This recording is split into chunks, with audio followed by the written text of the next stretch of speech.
In Foxborough, a Patriots spoke yesterday after returning home from a very tough Super Bowl loss. Drake May sacked 6 times. His left tackle, Will Campbell. It comes with the job. When you don't perform, obviously, I was picked high, paid a lot, so people expect a certain thing, and I expect more myself. So whenever I don't perform, I don't expect everyone to be like, "It's okay, buddy." Obviously it sucks, but it doesn't suck for anyone more than it sucks for me. Yeah, Will's 22 years old. He's our left tackle. He'll get better. He'll get stronger. Moments where he played well, moments where he blocked a guy. There's plays he'd like to have back. We're not moving Will to guard or to center or to tight end or anywhere else. All right, so that was the reaction of the player and the coach. Let's bring in the reporter extraordinaire. Mike Reese is with us here. You were in the room yesterday for all of this. In fact, you asked some of those questions. What has been the Patriots' mindset after this loss? So, Greeny, start with the quarterback, Drake May. He said this stings, and it's going to sting for a while. May himself said he didn't play as well as he wanted to down the stretch, and he promised to try to get the Patriots back to that point so he can right that next season. Now, go to the locker of Will Campbell. It was a mix, Greeny. There was the big picture view of they built a foundation this year. No one thought that they were going to be there, and now they need to make some tweaks. But then there was the short term. Coming off that game, Will Campbell was asked, how would you view that performance after you reviewed it? And he used one word, Greeny: terrible. He said they didn't deserve to win.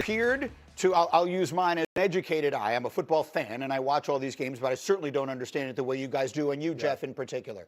It looked to me like that left side of their line was thoroughly dominated in this game. You were telling me this morning it goes deeper than that. Yeah, listen, and this is going to sting, and it's going to sting for all of them. But you had 2 rookies at left tackle. In the game plan going in, you would have never expected them to run the ball 13 times in a game that's 6-3-0, 6-0. They went to the Super Bowl. He played 4 or 5 of the best defenses in the NFL the last 4 or 5 weeks. And I got Himbo and I had this conversation, so he helped me out on this. There's 32 tackles that have been charged since 2017. He's 11th out of 32 in pass win block ratio. He blocked 88.5% this year, which is above the average, right?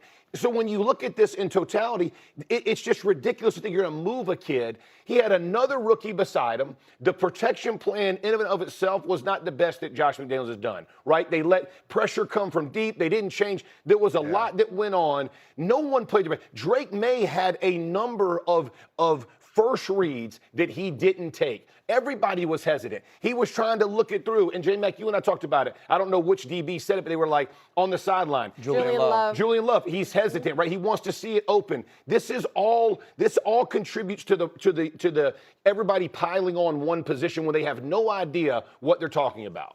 And what Jeff is trying to say, he's tired of every ex-offensive lineman on social media posting all of the analysts. Pop Warner offensive line coaches coming with Will Campbell's arms are not long enough. His set is not the right way.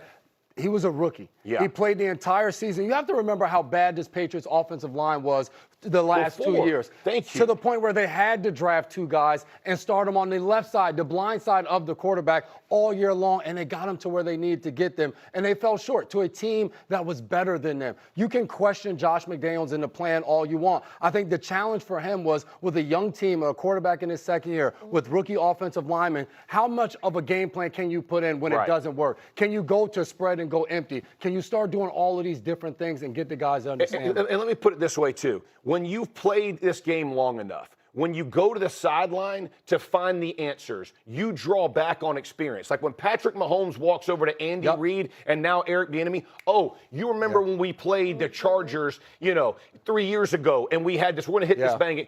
They don't have any of that. Year one in the system. Yeah, you got year 1 for 2 players. You got year 2 for the quarterback, and really year 1 because it's new for him. So everybody, this is brand new. It's just crazy. One thing the guys did not mention was Will Campbell had that knee injury and came back late in the season. He didn't look right, and he kind of spoke about that but not using it as an excuse, but saying this is the reality. One thing Mike Reese said was no one expected them to be there. Amen. And they got to the Super Bowl, and yet a young kid with a lot of potential is just being dragged. And it's unfortunate, especially with a lot of you offensive linemen going back and forth on Twitter. It's our only time to shine, bro. It's the only time to shine. Mike Reese, put a finishing touch on it for us. Well, I think the analysis from Jeff, J-Mac, and Kmart is spot on, so I'll focus on the facts with support from our great ESPN research department. This was the first time in 60 Super Bowls that a team started 2 rookies on the offensive line, and we saw the results of that. And you were nodding your head along quickly. He was hurt, all right? And he didn't make an excuse of it or anything like that, but the reality is that he had a knee injury and he was never fully healthy afterwards. I think that's fair, but he also said yesterday, Greeny, that's no excuse. Fair enough. Okay, Yeah. Mike Reese, outstanding work there. Thanks. Stay close by. I mean, that's some things are not excuses; they're reasons. Yeah. And in some cases, that like when he's getting driven back into the quarterback like that, I don't think that's because his arms are too short. Right. And I love that. Let me just say this. This is why I like Mike Vrabel as a head coach. Yeah. That he stood up and goes, we ain't moving him to any position. He ain't moving a tight end, center, guard, whatever this nonsense is. We're going to develop our kid, and we're going to make him the player and the pro that we know he can be. Yeah. That speaks volumes in a locker room. Coming off a loss like that, where everybody in the world is spotlighting, I appreciate that from Jeff, Vrabel. you're not drafting. Get up, and I don't know about you, but for me, today is a holiday because Field Yates has a mock draft available. It's Mock Draft 3.0, and we'll focus on the quarterbacks in round 1. He has 2 of them.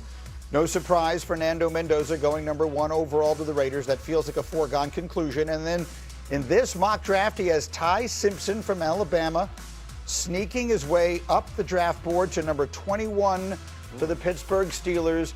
Let's bring Field Yates into the conversation here. Yates, obviously the discussion about Mendoza is an easy one. Is he ready to walk in and begin transforming a franchise from day one?